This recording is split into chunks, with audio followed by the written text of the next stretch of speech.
Bien,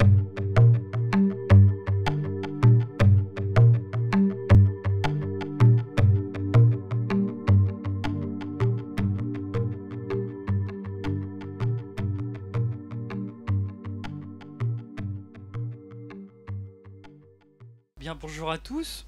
Je me demande ce que... Non, je vais l'enlever, mais je me demandais ce que Jupiter... à quoi Jupiter ressemblerait avec un nez, quoi. Je vous suggère de l'inviter la prochaine fois, lui mettre ça sur le nez, et lui faire prêter serment devant... je sais pas où il est passé, là. Bon. Je suis ravi d'être là. Merci à Franck qui a eu l'idée de m'inviter, qui est derrière la caméra là, puisqu'on s'est rencontrés par hasard dans un drôle de meeting où il y avait un hologramme. C'était une première, donc c'était un peu irréel et bon, et il a voulu moi me toucher parce que j'avais pas d'hologramme évidemment. Et donc on a sympathisé et tout de suite il m'a invité à venir aux rencontres d'économique. Alors je me demandais c'est quoi ce truc d'économie. Alors elle me dit dans d'économie il y a déconner. Alors bon, l'économie d'habitude c'est quelque chose de sérieux, hein. Vous avez vu de l'autre côté, il y a les cercles des économistes qui se réunissent, ils sont très sérieux. Ils ont invité des gens très importants qui se prennent tous pour quelque chose, hein. Parce que je vous rappelle que nous on n'est rien, hein, ici. Comme disait l'autre, on n'est rien et on est fiers de l'être. Et on va déconner, par conséquent. On va déconner sur ce que disent les importants et leur prouver que l'économie, c'est pas forcément ce que mon collègue Marc Lavoie appelle la science lugubre, qui est enseignée aux étudiants dès la première année de sciences économiques et qui est vulgarisée sur toutes les chaînes info que vous regardez plus, je pense, parce que bon, d'un moment vous avez compris, ça passe en boucle, hein, d'ailleurs ça passe tellement en boucle que 10 fois ils vous disent la même chose tous les jours. Donc maintenant vous préférez aller sur YouTube. Il y a des chaînes intéressantes sur YouTube, puis vous allez voir qu'il va y avoir des supports nouveaux qui vont émerger sur internet. Je vous en dis pas plus, vous allez voir dans l'année il y a plein de trucs qui vont foisonner. Bon, alors le thème qui m'a été demandé de traiter, enfin qu'on m'a demandé de traiter pour être définitivement intronisé, parce que quand même, là ils m'ont intronisé mais vous m'avez pas encore entendu, donc ça se trouve je vais dire des conneries, hein, donc je suis là pour ça d'ailleurs. Donc le thème c'est peut-on retrouver le plein emploi et le goût du bonheur. Donc je vais m'en tenir très précisément à traiter cette dissertation. Je sais qu'il y a des profs là qui viennent de corriger le bac, il y a des instits là qui sont en vacances là ce soir, et qui vont retrouver le goût du bonheur autour d'un verre tout de suite après. Je les accompagnerai. Alors le bonheur c'est quoi en économie? Parce que le bonheur, quand c'est pas en économie c'est facile à trouver, hein. En économie c'est plus compliqué à définir. Alors tout d'abord, ce que n'est pas le bonheur. Ce qu'il n'est pas, c'est sans doute ce que décrivent les gens du cercle des économistes, c'est-à-dire la maximisation à tout va de l'utilité et en particulier du profit. Bon, la définition que je vous proposerai n'est pas celle-là, vous l'aurez deviné, puisque nous sommes ici parmi des citoyens qui, en général, sont assez critiques par rapport aux théories libérales. Et l'idée de ces rencontres, c'est de montrer que les économistes libéraux n'ont pas le monopole de ce qu'ils appellent la science économique, qui n'est d'ailleurs pas franchement une science, qui est plutôt une idéologie. Alors, c'est quoi le bonheur? Est-ce que le bonheur, c'est le PIB? Puisque dans la science économique officielle, un pays est heureux, soi-disant, quand il croît le plus fortement possible. Bon, je vous rassure, on n'est pas très heureux de ce point de vue-là en France aujourd'hui, hein. Le taux de croissance de l'économie, l'année dernière, c'était 1,1%. Là, ils ne savent pas si on sera à 1,4, 1,6. Bon, je vous rappelle que pendant les 30 Glorieuses, c'était du 5% par an. Bon, là, ils sont vraiment dépressifs, quoi. Les libéraux eux-mêmes, ils sont pas très contents d'eux. Ils croissent pas beaucoup, comme quoi leur politique dite de l'offre elle-même, qui consiste à redresser, comme ils le disent, le taux de marge des entreprises, c'est-à-dire les profits, hein, la part des profits dans la valeur ajoutée. Donc ça veut dire que de l'autre côté, vous baissez la part des salaires.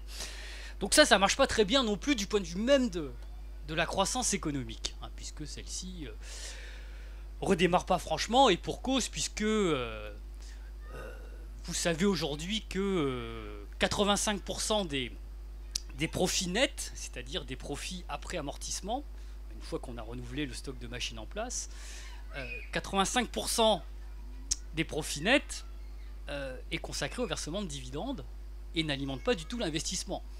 Donc vous pouvez redresser le taux de marge tant que vous voulez, faire des CICE tant que vous voulez. Si c'est destiné aux poches des actionnaires, à qui on va, s'ils en ont les moyens, baisser l'impôt sur la fortune l'année prochaine, en enlevant carrément les actions de l'assiette de l'impôt sur la fortune, bon, vous devinez que ces politiques de l'offre ne se retrouvent pas dans l'investissement, mais se retrouvent dans les placements sur les marchés financiers, et ça alimente naturellement les bulles spéculatives. Puis comme à l'autre bout de la chaîne, vous avez comprimé la part des salaires, les salaires directs, mais aussi les salaires indirects, puisque vous avez baissé ce qu'ils appellent les charges sociales, mais qui sont en fait les cotisations sociales faisant partie du salaire indirect des travailleurs. Eh bien, vous comprenez que il y a au bout d'un moment un problème de pouvoir d'achat et un problème de financement de notre système de sécurité sociale, assurance maladie, régime de retraite par répartition, etc. Bon, alors, le PIB, c'est quoi? Le PIB, c'est la production de biens matériels et immatériels mesurés en termes monétaires. Est-ce que c'est souhaitable que ce PIB, si l'on trouvait la politique appropriée, puisque je rappelle que les politiques de l'offre ont échoué sur ce terrain, est-ce que si l'on trouvait la politique appropriée, il est souhaitable que ce PIB croisse indéfiniment et sans se soucier de ce que l'on produit? Ça a été une religion pendant un temps parmi les économistes. Eh bien, la réponse est évidemment non. Il n'est pas souhaitable que la production de biens inutiles qui contribuent au réchauffement de la planète et qui sont destructrices de ressources naturelles se poursuive. On sait tous aujourd'hui que 4 degrés de réchauffement de la planète à l'horizon 2100, c'est la tendance qui se dessine, signifie que dans un siècle on n'est plus là. C'est vers ça qu'on va. Donc ça veut dire très clairement que il va falloir changer de paradigme, et que il est impossible aujourd'hui de faire croître l'économie à tout va en produisant n'importe quoi. Alors, est-ce que pour autant ça signifie qu'il ne faut plus rien produire? Vous sortez pour certains d'une campagne électorale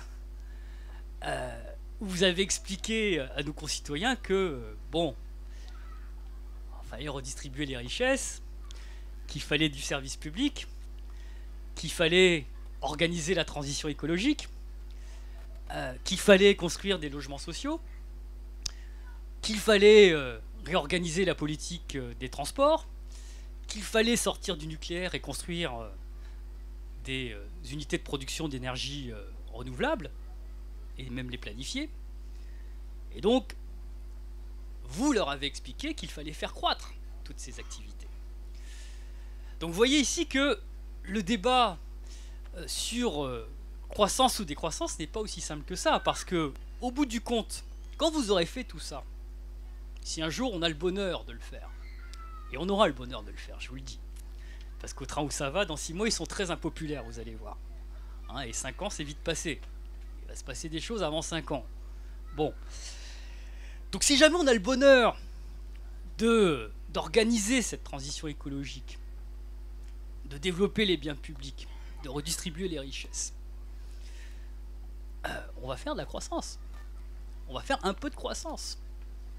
Bon, dans le programme de la France Insoumise, quand on retranchait les dépenses inutiles des dépenses utiles, socialement utiles et écologiquement responsables, ça faisait du 2% de croissance. Bon, c'est pas insoutenable, surtout si cette croissance repose sur l'utilisation d'énergies non fossiles, a fortiori non nucléaires, et qu'elle s'ordonne autour d'une planification écologique, parce que tout ça ne pousse pas comme des champignons sur le marché. Donc ça s'organise. Et donc tout ça fait croître les dépenses utiles. Et si au bout du compte, la différence entre les dépenses utiles et les dépenses inutiles est positive, bon, moi ça ne me gêne pas fondamentalement. Hein, si ça ne fait pas exploser la planète, si ça contribue à réduire le réchauffement climatique, et si ça contribue au bien-être de l'humanité, c'est plutôt positif. Donc voilà, je pense que le vrai sujet sur le PIB, c'est ça, c'est faire décroître les dépenses inutiles et faire croître les dépenses utiles. Et pour mesurer les dépenses utiles, il y a des réflexions autour d'un indicateur de bonheur économique. Ça ne s'appelle pas comme ça, mais ça s'appelle un indicateur de développement humain, pour aller beaucoup plus loin que le PIB.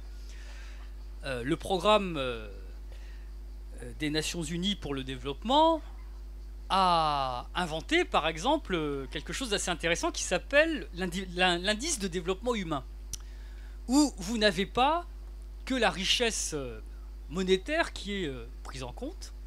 Vous avez aussi deux dimensions essentielles qui sont la santé, à travers l'espérance de vie, et l'éducation, à travers la part du PIB consacrée aux dépenses d'éducation. Donc il existe, pour compléter le PIB, si l'on veut mesurer la part des dépenses utiles, des indicateurs qu'on peut d'ailleurs enrichir pour définir ce que serait un bon développement économique. Et c'est la direction dans laquelle beaucoup de gens aujourd'hui s'orientent. Donc ça, c'est le premier point que je voulais évoquer et qui suscitera sans doute quelques débats autour de cette table. Le deuxième point essentiel quand on réfléchit au bonheur en économie, c'est de contextualiser la réflexion en tenant compte du monde dans lequel nous vivons. Alors, évidemment, si cette conférence avait lieu dans un siècle, mes propos seraient sans doute pas les mêmes. Tout comme si cette conférence avait eu lieu il y a un siècle, mes propos auraient sans doute été un peu différents. Donc, il faut contextualiser. Quel est le contexte dans lequel on vit? C'est le contexte d'une société salariale où la seule source de création de richesse, c'est le travail dans l'entreprise, où les projets sont mis en œuvre par l'accès à la monnaie, et où les marchandises produites sont elles-mêmes validées socialement, sont reconnues socialement si elles font l'objet d'une reconnaissance monétaire. Hein, si par exemple je produis ce micro et que personne ne l'achète, ce micro n'a aucune valeur sociale. Pas spécifique au secteur marchand. Si un instituteur produit un bien public, à savoir la connaissance, et que il n'est pas rétribué sur son poste, eh bien son travail social n'est pas reconnu. S'il fait ça chez lui avec sa fille ou la fille de sa copine, son travail n'est pas socialement reconnu. Par contre, si il rencontre rétribution monétaire sous forme de traitement, là le travail est socialement reconnu. Donc voilà, donc la monnaie est essentielle, le travail est essentiel, et on est dans cette société salariale où les produits du travail sont le cœur de la création de richesse. Alors, c'est quoi le bonheur dans cette société salariale? Peut-être qu'un jour on en sortira, hein. Peut-être qu'un jour les salariés décideront d'abolir le salariat, et c'était le projet générique des penseurs socialistes, hein, les vrais, ceux du 19e siècle. L'horizon qu'ils fixaient, c'était l'abolition du salariat, c'était de réconcilier l'homme avec un grand H, enfin l'être humain avec la nature, et c'est de remplacer le gouvernement des hommes par l'administration des choses. Enfin, certains d'entre vous connaissent cette littérature, qu'il s'agisse des différentes variantes du socialisme scientifique ou du socialisme utopique. Je vous renvoie à vos classiques pour ceux qui ont lu ça. Bon, alors peut-être que un jour on dépassera le salariat, mais pour le moment on est dans le salariat, on est dans la société salariale. Alors, en attendant cette phase où le dépassement du salariat est souhaitable, quel est le bonheur pour un salarié aujourd'hui? Le bonheur pour un salarié, je rappelle que 90% de la population active est salariée, hein. Donc c'est la majorité de ceux qui ne sont rien. Alors, c'est quoi ce à quoi aspirent ceux qui ne sont rien? C'est tout simplement d'avoir un emploi déjà. C'est déjà beaucoup. D'avoir un emploi. Et puis c'est d'avoir un emploi qui est bien rémunéré, où le travail qui est fourni est reconnu à sa juste valeur. Ce qui fait l'objet d'une négociation sociale, évidemment. Et puis cerise sur le gâteau, s'il y arrive ce salarié, c'est de bénéficier d'un travail où il puisse s'épanouir. Et une des conditions pour qu'il puisse s'épanouir, c'est qu'il comprenne pourquoi il travaille et qu'il maîtrise la destination de son acte de production. À quoi ça sert? Est-ce que c'est utile à la société? Est-ce que j'en maîtrise les conditions de production?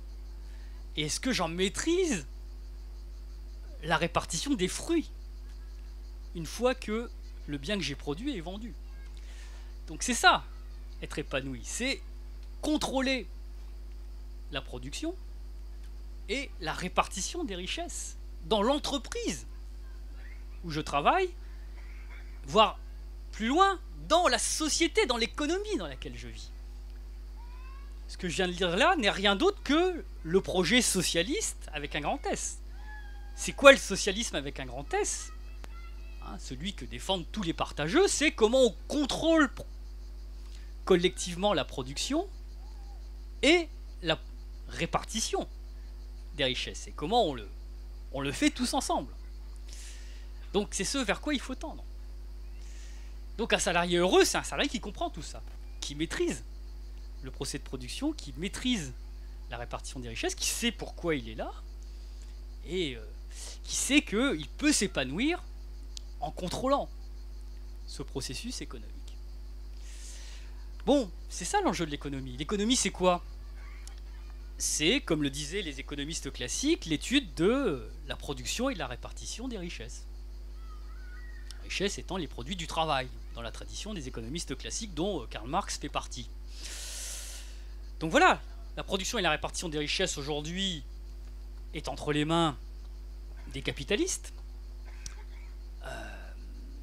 et plus particulièrement dans le capitalisme financier, entre les mains des actionnaires.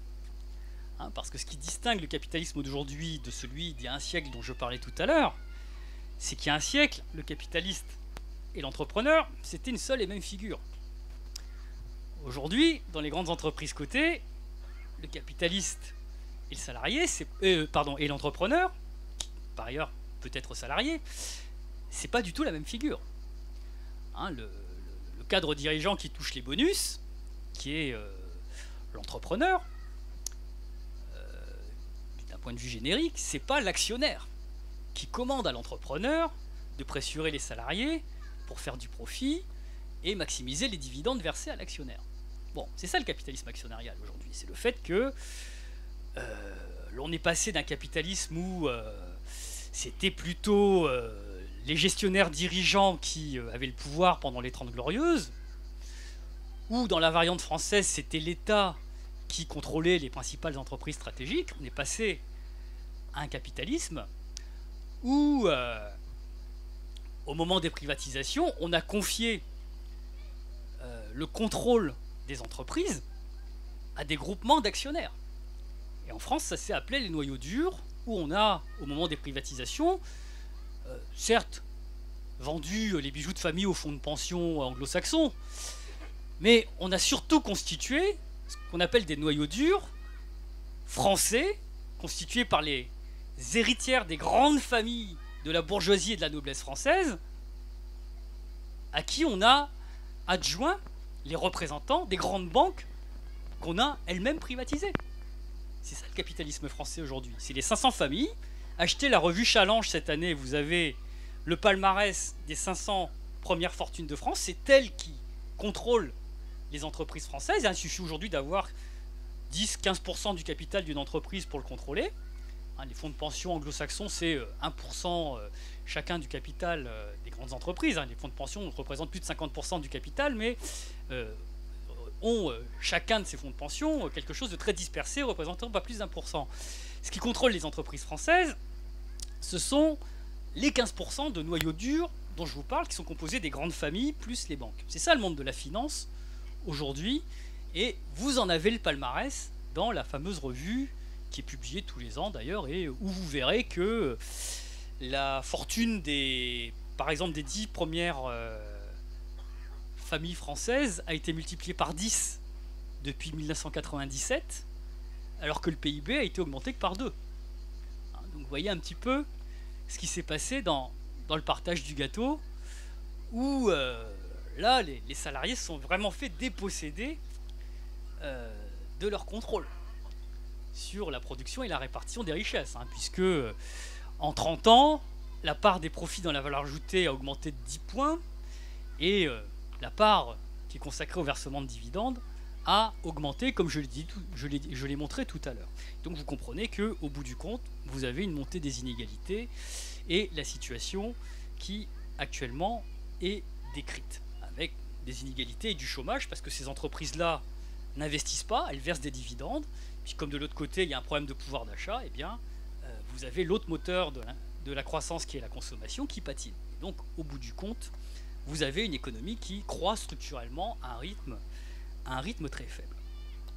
Bon, et donc il est nécessaire, évidemment, pour que ceux qui produisent, les travailleurs, retrouvent un peu le goût du bonheur, eh bien, qu'ils remettent le nez dans ce partage du gâteau. Et l'augmentation des salaires se justifie pour cette raison.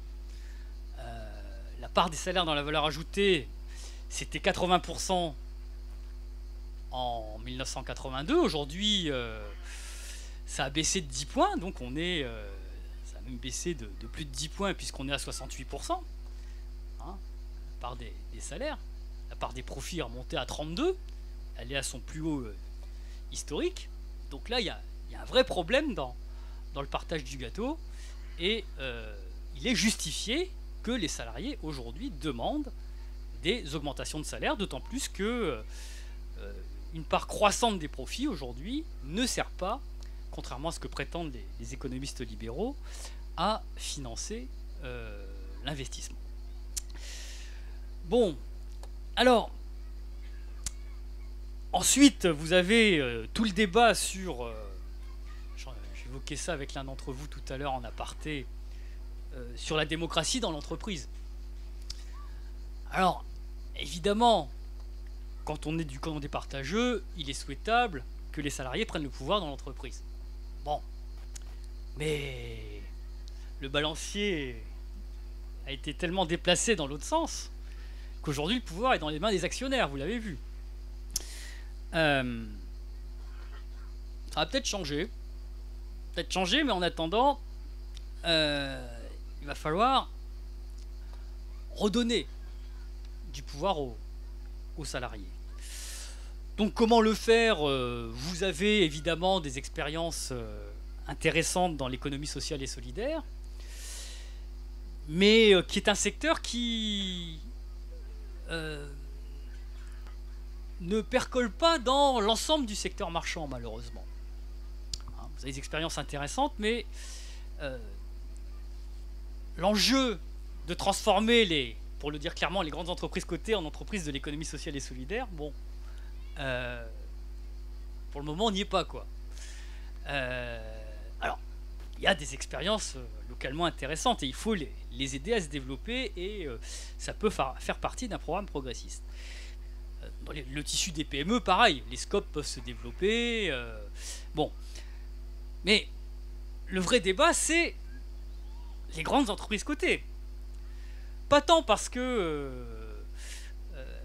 elles créeraient des emplois, c'est pas elles qui créent des emplois, c'est les PME qui créent des emplois. 66% des emplois sont créés dans les PME aujourd'hui. Mais pourquoi j'insiste sur les grandes entreprises cotées? Parce que c'est elles qui structurent l'économie.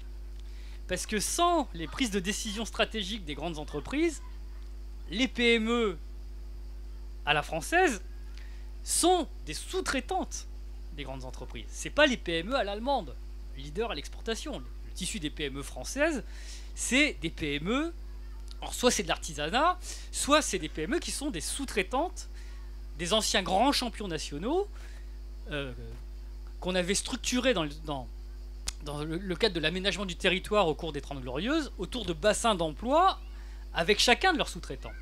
C'est ça les PME à la française. Donc si vous n'avez pas la décision d'investissement dans les entreprises stratégiques, le tissu de PME sous-traitantes, il ne vit pas.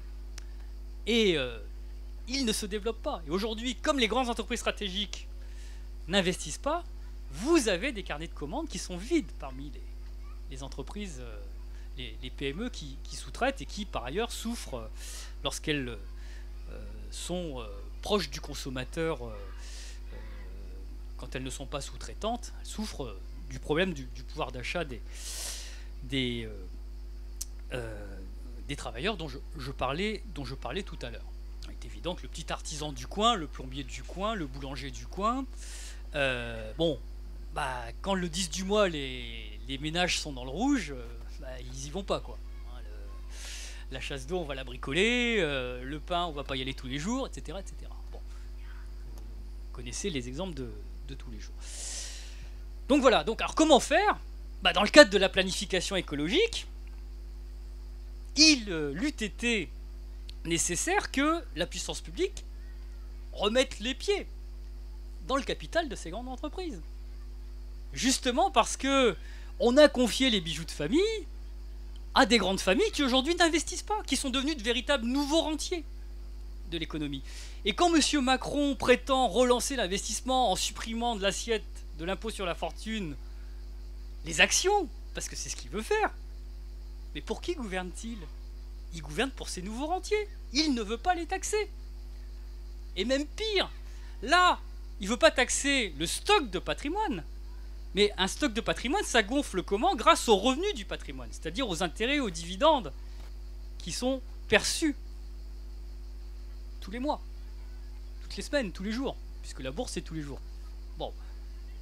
Eh bien, ce que ne disent pas les journalistes, c'est que Macron va créer un truc que les socialistes avaient supprimé, mais qu'il va réactiver, qui est le prélèvement libératoire sur les revenus du capital. Les revenus du capital, les riches aujourd'hui, ça gagne essentiellement des revenus du capital. Vous prenez les 0,1% les plus riches, l'essentiel de leurs revenus, c'est le revenu des actions et des obligations. Bon. Qui sont taxés aujourd'hui au taux supérieur de l'impôt sur le revenu, quand il s'agit de la tranche supérieure à 45%. Et donc ce que propose Macron, c'est rien d'autre que créer un taux inférieur à 25 ou 30% pour taxer les revenus du capital, pour permettre aux très riches de ne pas être taxés à 45%, mais de bénéficier d'une baisse de 15% du taux de la tranche supérieure de l'impôt sur le revenu. Bon, bref, ils gouvernent pour les rentiers. C'est les nouveaux rentiers qui vont bénéficier de ces mesures. Bon, voilà, donc vous comprendrez que il y a de quoi être un peu pas heureux quand on est de l'autre côté, et que pour financer ce genre de mesures, on va commencer par réduire les dépenses publiques. c'est-à-dire les dépenses consacrées aux services publics. On va supprimer 120 000 emplois, paraît-il, sur 5 ans, dans les hôpitaux, l'éducation nationale et surtout les collectivités territoriales. Bon, bref, ils sont en train de préparer un plan de rigueur. Ils sont en train de préparer un nouveau plan de rigueur avec des économies qui sont en train de vendre, hein, puisque la journée d'hier et d'avant-hier a été consacrée par M. Darmanin à préparer les esprits à des coupes budgétaires importantes.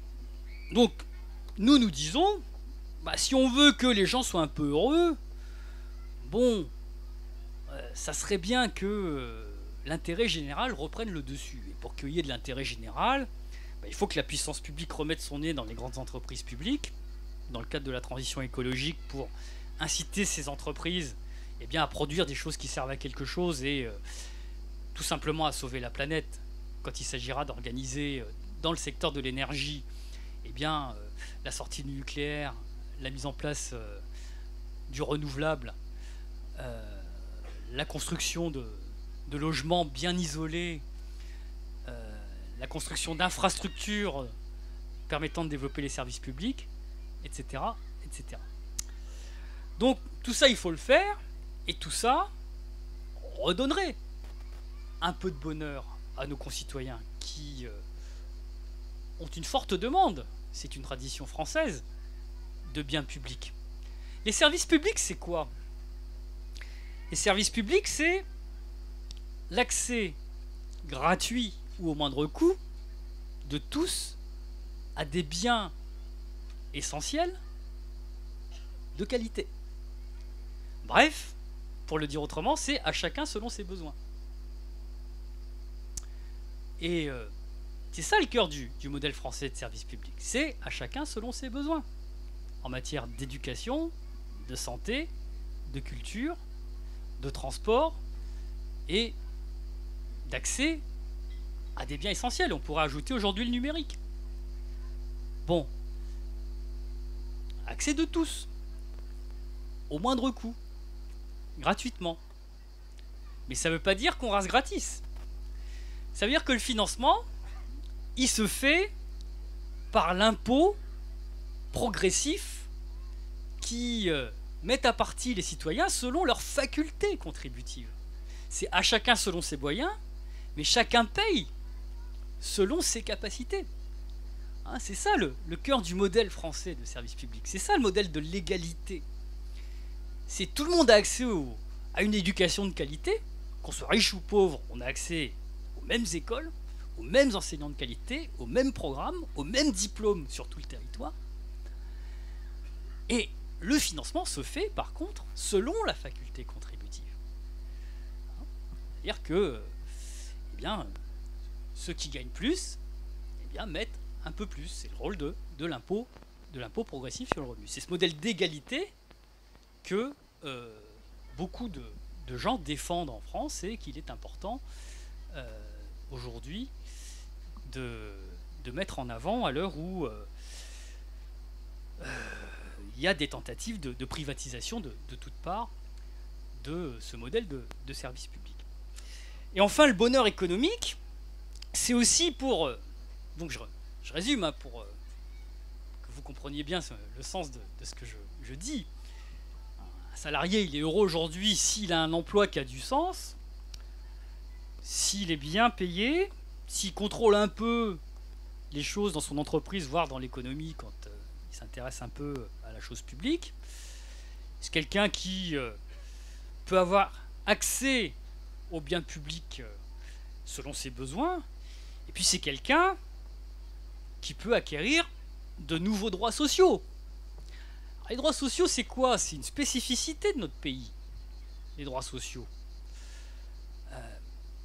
C'est la sécurité sociale, assurance maladie, retraite, et les dépenses sociales, c'est aujourd'hui 30% du PIB. Lorsque les libéraux d'à côté disent « Ah, les dépenses publiques, quelle horreur! La France a le record du monde des dépenses publiques, 55% du PIB. » ils oublient de dire que dans ces 55%, 30%, c'est assurance maladie, retraite, famille. Et que si vous enlevez les 30%, la part des dépenses de l'État dans le PIB, ce n'est que 25%. C'est comparable à ce qui se fait aux États-Unis et au Royaume-Uni, où il n'y a pas de sécurité sociale, mais où il y a des fonds de pension et des réseaux de soins privés coordonnés par les assurances. Bon, et le vrai sujet quand il vous parle de la dépense publique, c'est la dépense sociale. Hein, c'est pas par hasard si Monsieur Fillon, bon, qui a eu le malheur pour eux, le bonheur pour nous d'être éjecté, n'est pas passé, parce que son projet c'était carrément de privatiser une partie de la sécurité sociale. Alors peut-être que les autres vont le faire, hein. Bon, mais lorsqu'ils disent 55% de dépenses publiques c'est trop, c'est ça. C'est que l'assurance maladie obligatoire, la retraite par répartition, ça coûte trop cher. C'est des charges sociales qu'il faut baisser. Et lorsqu'ils veulent pérenniser le CICE sous forme de baisse des cotisations sociales, c'est de ça dont il s'agit. Ni plus ni moins. Donc, l'entreprise va se poursuivre dans les années qui viennent. Bah, c'est pas ça le bonheur économique pour les salariés français. Les salariés français, ils veulent des droits sociaux, ils sont attachés à leur sécu, ils veulent leur système de retraite par répartition. Et ils ont raison. Et ils ont raison de vouloir la retraite à 60 ans. Non pas parce que c'est des nostalgiques de 1980, dont beaucoup de gens gardent un souvenir mitigé. Mais tout simplement parce que les entreprises se séparent des salariés à 59 ans. Donc vous pouvez demander aux gens d'aller travailler, en moyenne à 59 ans, hein, les chiffres précis. Vous pouvez demander aux gens d'aller travailler jusqu'à 63, 65, 67 ans, ils n'y arriveront pas. Et donc le résultat des courses, c'est quoi? Bah, c'est que les gens vont partir à la retraite avec des pensions à taux incomplet, à taux réduit, et que va se développer les retraités pauvres. Et c'est ce qui est en train de se passer. L'autre résultat, c'est quoi? C'est que on n'aura rien réglé du point de vue de l'équilibre des comptes sociaux parce qu'on aura transféré le déficit du régime de retraite vers les caisses de chômage et d'invalidité, puisque les entreprises se séparent toujours de leurs salariés à 50 ans. Donc on n'a rien réglé avec ça. La seule chose qui a été réglée avec leur réforme des retraites successives, ça a été d'éviter d'augmenter, comme ils le disent, le coût du travail. Bon, nous on l'a chiffré ce que ça coûterait la retraite à 60 ans. C'est pas énorme, hein. La retraite à 60 ans, si on la faisait, ça coûte 18 milliards. C'est-à-dire moins d'un point de PIB. Un point de PIB, c'est 20 milliards. Leur CICE, ça a été 20 milliards. La part des salaires dans la valeur ajoutée, 10 points de PIB, qui sont passés des salaires au profit, c'est 200 milliards. 10 fois 20, c'est 200 milliards depuis 30 ans. Donc vous voyez que, comme les retraites, la Sécu s'est payée sur les salaires, vous voyez que, en rétablissant les choses, il y a un petit peu de marge de manœuvre. Et donc, bon, je ne vais pas vous refaire la campagne, mais nous avions chiffré un certain nombre de choses et c'était largement faisable, moyennant quelques aménagements de points de cotisation et de redéploiement des dépenses inutiles. Donc la retraite à 60 ans, c'était parfaitement faisable. La sécurité sociale intégrale, c'est-à-dire le remboursement intégral à 100% en incluant les mutuelles dans la sécurité sociale et en recentrant leur rôle sur la prévention et les centres de santé mutualistes, c'était possible. La sécurité sociale professionnelle, la vraie, où on étend les droits des chômeurs dès le premier jour chômé et en cas de démission, c'était possible. Et on avait même envisagé de créer un nouveau rôle de l'État comme employeur en dernier ressort pour institutionnaliser véritablement le plein emploi comme objectif. L'État pourrait proposer à chaque chômeur de longue durée un emploi. Il serait obligé de lui proposer un emploi. On avait appelé ça des emplois coopératifs, financés très simplement. Un chômeur, ça coûte 15 000 euros. Il suffit de rajouter 5 000 euros par an vous avez un emploi payé au SMIC. Et donc, ça ne coûtait pas si cher de proposer des emplois coopératifs dans le cadre des expériences territoire zéro chômeur que ATD Quart-Monde avait initiées, où on mettait dans le jeu les collectivités territoriales, les associations et unités de l'économie sociale et solidaire, et puis les usagers et les chômeurs qui auraient pu être associés à des emplois d'utilité sociale, des vrais emplois qui auraient eu une utilité importante pour la collectivité. Donc voilà, donc il y avait toute une série de choses qui étaient faisables. Je termine sur un point qui sans doute va être évoqué pendant la discussion. Tout ça se fait dans le cadre d'une société où l'on va privilégier le plein emploi. Alors beaucoup d'entre vous me demanderont, est-ce que le plein emploi est possible? Bon, ma réponse est oui. Si l'on mettait en place un plan de relance de l'économie centré sur la mise en place de dépenses utiles, et je peux vous dire que la sortie du nucléaire et la mise en place de la filière énergie renouvelable dans les grandes entreprises et avec les effets induits dans tout le secteur de la sous-traitance, ça crée plus d'1 million d'emplois, cette affaire. On aurait créé des emplois. Des emplois dans les services publics. On aurait créé des emplois. Il y a besoin de 200 000 emplois dans les services publics pour les faire tourner correctement.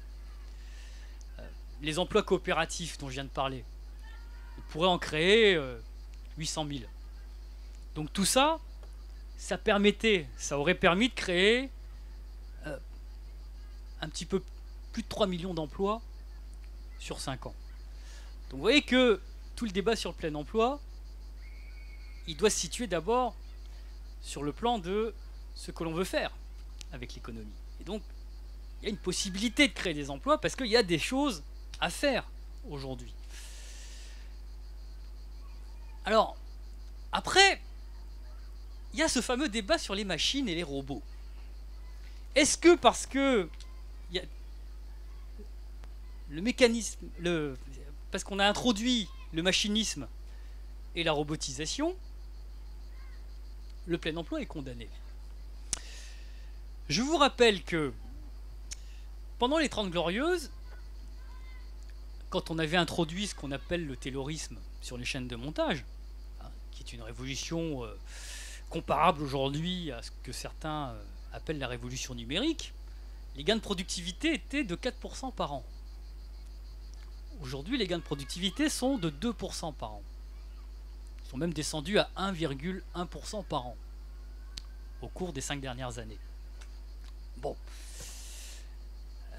Autrement dit, en théorie, la machine détruisait beaucoup plus d'emplois pendant les 30 Glorieuses qu'aujourd'hui. Et pourtant, les 30 Glorieuses, ça a été une situation où vous avez eu du plein emploi.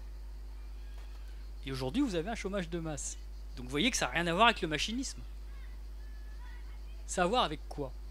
Ça a à voir avec le fait que, à l'époque, on faisait de la croissance. Et beaucoup de croissance. 5% par an. Bon, aujourd'hui, on pourrait, si on appliquait les bonnes politiques, et en finançant des dépenses utiles, comme je l'ai dit, faire 2%. Bon. Donc ça, c'est un premier débat. Mais le deuxième débat, c'est celui sur la réduction du temps de travail. Si la durée du travail était restée à ce qu'elle était en 1945, c'est-à-dire 45 heures, il n'y aurait jamais eu le plein emploi. Bah là, c'est pareil. La durée du travail, elle n'est pas de 35 heures, contrairement à ce que vous racontent les autres en face là. Ils savent très bien que la durée du travail, elle est supérieure à 40 heures aujourd'hui. Et que même avec les 35 heures, on est resté bloqué au-dessus de 40 heures. Pourquoi? Parce que les gens font des heures supplémentaires, tout simplement. Et le vrai débat sur la loi El Khomri, c'était les heures supplémentaires. C'est les 35 heures. Quand ils disent le vrai débat, c'est les 35 heures, les autres là, ils veulent dire quoi en fait? Ils nous font croire qu'on ne veut pas bosser et qu'on veut bosser moins et gagner plus. Bon, la réalité c'est quoi? La réalité c'est qu'ils nous font bosser plus de 40 heures. Et que leur vrai sujet c'est de baisser le coût de l'heure au-delà de la 35e. C'est pour ça qu'ils ont fait la loi El Khomri. Pour baisser le taux de rémunération de l'heure supplémentaire au-delà de la 35e heure. Et quand ils vont appliquer la loi travail 2 et qu'ils vont renvoyer toute la négociation sur le temps de travail dans l'entreprise, ça veut dire qu'ils veulent supprimer la durée légale du travail et qu'il n'y aura donc plus d'heures supplémentaires, puisque si la durée du travail se définit dans l'entreprise, il n'y a plus de durée légale. Si on va au bout de leur logique. Donc c'est ça que ça veut dire. Et comme ils ont allongé les possibilités de recours aux heures supplémentaires, que le volume des heures supplémentaires a été étendu depuis la fin des lois Aubry, eh bien, leur intention, c'est de faire travailler les gens plus longtemps. Et que, dans ce cas-là, si vous faites travailler les gens plus longtemps, au-delà de 40 heures, parce que la limite européenne, c'est 48 heures, eh bien, l'ajustement, il se fait comment? Si vous faites bosser les gens plus longtemps, et que vous n'augmentez pas leur salaire, puisque là, ils vont geler les salaires dans la fonction publique, mais l'idée, c'est de donner le signal dans le secteur privé que dans les négociations entreprise par entreprise, après la loi Travail 2, les salaires augmenteront pas plus que dans la fonction publique, et le rapport de force étant défavorable aux salariés, ils augmenteront probablement moins. Donc, qu'est-ce qui va se passer si vous allongez la durée du travail, et si vous payez moins les gens? Très simplement, l'ajustement, il se fait par 1, le chômage, 2, par la hausse des profits. Et c'est exactement la tendance qu'on observe aujourd'hui. Vous avez une montée du chômage, conjointement une augmentation des profits. Et en même temps, une durée du travail qui est bloquée au-delà de 40 heures et des salaires qui stagnent. C'est ça la tendance. Alors ceux qui disent le plein emploi c'est fini, faut faire attention. Ils prennent pour argent comptant la norme de partage du gâteau que je viens d'indiquer. Si vous renoncez à bouger cette norme de partage du gâteau, c'est-à-dire augmenter les salaires, réduire la durée du travail à mesure que la productivité augmente, bah oui, évidemment, la messe est dite. Si vous renoncez à vous battre, évidemment, vous n'avez plus qu'une chose à faire, c'est dire, bon, bah d'accord, la bataille est perdue, et on va se concentrer sur les miettes. Et on va demander un revenu universel, bon, qui finit par être un RSA à peine revalorisé. J'attire votre attention sur les sirènes du revenu universel. Ceux qui le défendent ont expliqué qu'il fallait changer le socle du système français de protection sociale, qui aujourd'hui repose sur le financement par le salaire socialisé, comme je disais tout à l'heure. Qui reconnaît, c'est quoi le mode de financement du système français par la cotisation sociale, c'est de reconnaître le fait que le travail est la seule source de création de richesse et que les salariés, comme producteurs de richesse, ont le droit de gérer collectivement une partie de cette richesse dans des caisses de sécurité sociale pour contrôler leur protection sociale collective. C'est ça le modèle social français. C'est la centralité du travail et c'est la reconnaissance du fait que les producteurs ont le droit d'en contrôler une partie pour financer leur propre caisse de sécurité sociale. Bon, si vous basculez ça sur un revenu universel, ça vous donne quoi?